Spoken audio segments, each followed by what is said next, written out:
When it comes to Marvel Studios and actors that they cast for the roles, much like any other comic book film, some actors take it super seriously and dive right in, while others don't pay attention to the comics at all. Well, when it comes to The Thing, the actor is paying attention to everything.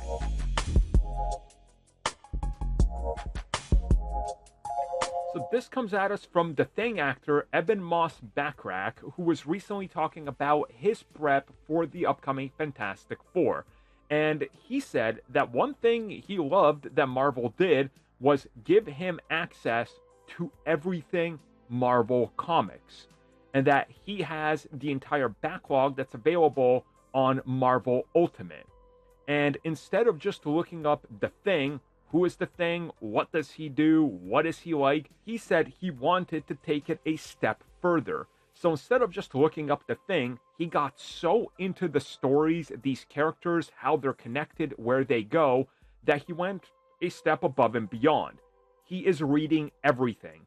He's got giant lists of everything that he wants to read, which consists of all the characters he finds interesting, and he's constantly just reading more and more Marvel.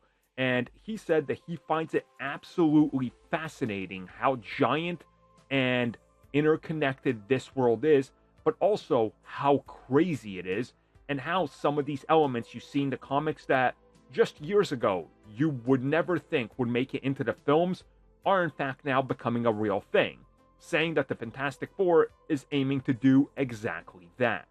Now, I love this. I love when the actors say, oh yeah, I'm diving into this. I want to know more. And then they're like, wow, I found out so much more that I'm really into this. It's like discovering your new favorite show that maybe you missed from a decade ago or something, right? That maybe lasted for 10 seasons. I'm leading with you should all watch Stargate. That's what I'm trying to say, because that's a great show, and I've seen a lot of people discover it recently, so have at it. But it's kind of like that, right? But also, don't make a mistake. If an actor doesn't dive into the comics and they're like, look, it's not my thing, I'm just doing this role, that's fine as well. Everybody has a different approach. Not everybody has to be into everything, but it's great to see that he's like one of these converted people, right? He's like, yeah, I'm going to take on this role, I'm going to see what it's about. Then he picks up a couple comics, he's like, wow, The Thing is cool. Look at all these other characters popping up in these comics. Let's go check them out. And then suddenly, that is just a repeating cycle, you know? You go from Fantastic Four to, I don't know, maybe a crossover with Daredevil. You look at that, you go, wow, that's great. Daredevil suddenly has a crossover with Iron Fist. You read Iron Fist, and you're like, oh, wow. And you just keep going down that rabbit hole. I absolutely love it when this happens to people I know. And it's also great to see that it's happening to people that are now part of this big, hopefully, next big franchise.